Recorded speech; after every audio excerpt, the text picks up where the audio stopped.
Bonjour Berger. Bonjour. Nous allons revenir sur l'importance dans ce contexte, dans ce climat de votre nouveau rôle à l'Assemblée nationale, mais tout de même un mot sur ces 8 minutes d'intervention du président de la République. Il a pris acte des fractures de notre pays, il a appelé les oppositions aux responsabilités. Il leur demande d'ici à 48 heures de dire jusqu'où ils sont prêts à aller. C'est donc leur problème.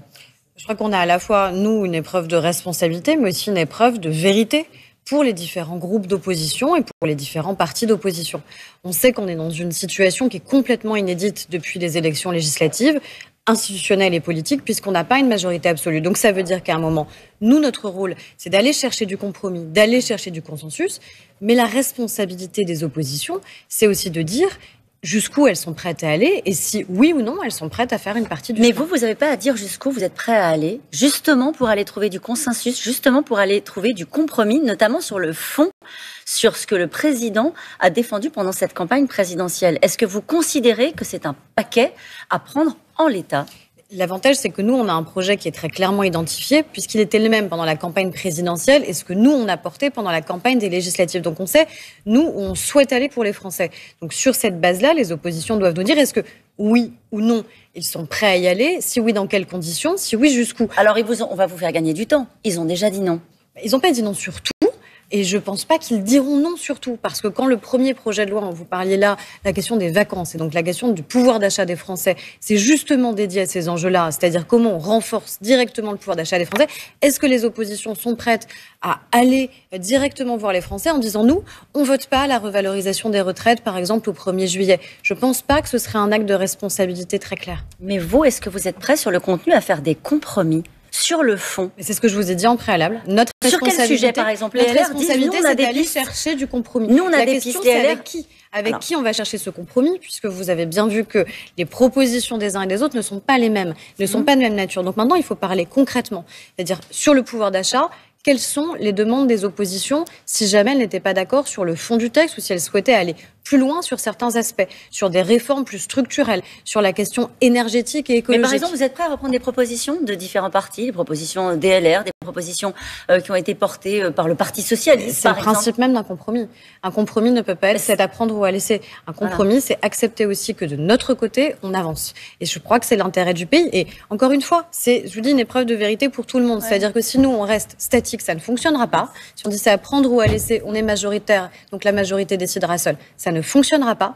Et de la même manière, si les oppositions disent vous prenez notre projet alors que nous sommes minoritaires, ça ne peut pas fonctionner. Trouver du compromis avec toutes les forces politiques, a dit le président de la République. Toutes les forces politiques, c'est-à-dire la France insoumise, mais aussi le Rassemblement national. Jordan Bardella, d'ailleurs, dit notre groupe sera ferme mais constructif. On voit bien qu'il y a la volonté d'une partie du Rassemblement national de travailler. Pour l'instant, il y a une expression. Moi, j'aimerais savoir quelles sont les propositions qui sont faites ou pas sur le fond des sujets, sur le fond des textes. Mais vous les étudierez sérieusement, même si elles viennent du Rassemblement national? Moi, j'étudie en tant que présidente aujourd'hui du groupe et je travaille avec l'ensemble des parlementaires.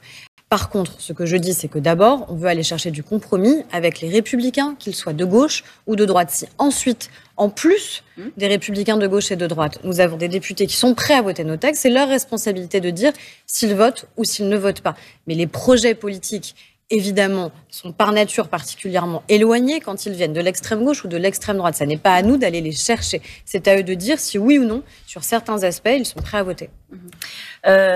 En réalité, contrat de coalition, majorité texte par texte, en vous écoutant, je me dis que le chemin le plus probable, ça va être d'arracher des compromis au cas par cas, sujet après sujet. Le plus confortable, ce serait évidemment d'avoir une majorité absolue. C'est pas le cas. C'est pas le cas. Donc le point de départ, il est là. Et donc notre responsabilité, c'est de se dire en effet, projet de loi par projet de loi, texte par texte, on va aller chercher du compromis. C'est une culture politique complètement nouvelle. C'est pas comme ça qu'on fonctionne, mais ça fonctionne comme ça dans beaucoup d'assemblées parlementaires à travers le monde. Ça fonctionne comme ça aussi au Parlement européen d'ailleurs. Et nos députés, qui sont aussi les députés Renaissance, arrivent à générer du compromis et à générer aussi du consensus et du vote positif. Ça peut être un mode pour légiférer sur la durée. Vous y croyez sincèrement? Oui, je crois que c'est aussi avec des partis politiques qui, à un moment donné, vont jouer leur propre partition. Et leur propre partition, ça ne peut pas être de bloquer le pays. Leur propre partition, ça ne peut pas être de revenir devant les Français en disant « à cause de nous ou grâce à nous, rien n'avance », parce que sinon, je pense que les Français leur en voudront aussi. Donc, ils vont en vouloir à tout le monde si on n'est pas capable d'arriver à avancer sur du compromis. C'est une culture politique nouvelle. Moi, je crois, en tant que députée, que c'est une opportunité aussi historique pour l'Assemblée nationale que de devenir aussi le vrai cœur de la vie politique française. Vous avez entendu les réactions, notamment de Christian Jacob ces derniers jours. Il ne donnait pas le sentiment de vouloir, au fond, travailler comme vous le proposez, en disant « Nous, on a été élus par les Français qui nous ont fait confiance. » Moi, je vais parler aux parlementaires. Christian Jacob n'est plus député aujourd'hui. Oui, alors moi, je parlerai aux députés, qui sont les députés Les Républicains, et qui, à mon avis, veulent pouvoir revenir aussi devant les Français en disant « Nous, on est prêt à voter certains textes. » Et quand j'entends d'ailleurs les députés disent nous, on a voté 15% des textes, 30% des textes. Gérard Larcher a dit au Sénat, nous avons voté plus de la moitié des textes proposés dans des précédentes mandatures par le gouvernement. Donc je crois qu'on doit pouvoir y arriver et que c'est encore une fois un intérêt assez partagé. Qu'est-ce que vous leur dites ce matin aux députés LR ? Mais je leur dis, comme aux députés socialistes, aux députés écologistes, aux députés communistes, que notre intérêt collectif, c'est que le pays avance et que si dans quelques mois, on n'a pas fait la démonstration que l'Assemblée nationale est capable de générer du compromis, du consensus, on va affaiblir l'Assemblée nationale et qu'on s'affaiblira collectivement. Et il y aura une dissolution ? Je ne le pense pas et je ne le souhaite pas. Moi, j'ai été élue pour 5 ans et les Français, quels que soient nos partis politiques, nous ont donné un mandat pour 5 ans. Est-ce qu'il faut une clarification politique de la part d'Emmanuel Macron après ce scrutin, ou est-ce que vous considérez que le projet, comme vous l'avez dit tout à l'heure, était suffisamment clair ?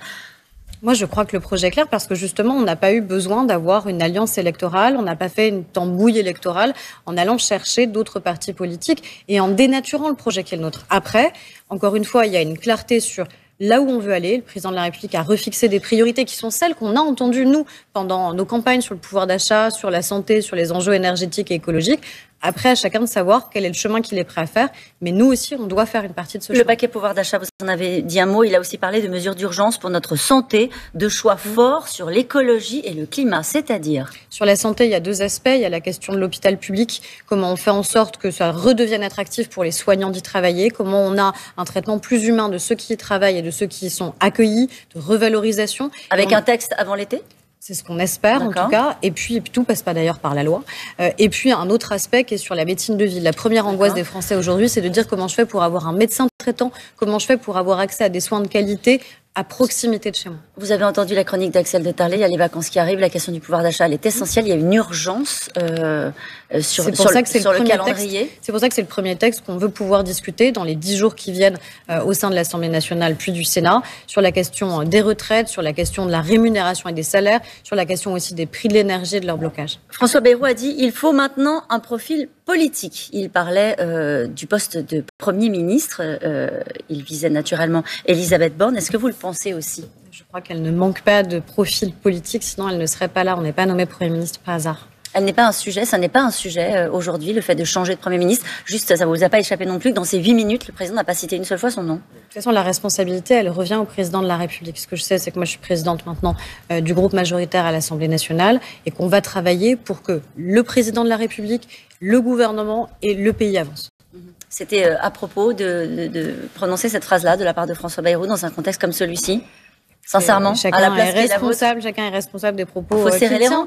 Moi, je pense qu'il faut jouer collectif dans le moment qui est le nôtre. Je pense que c'est notre intérêt en tant que parti politique et surtout en tant qu'élu.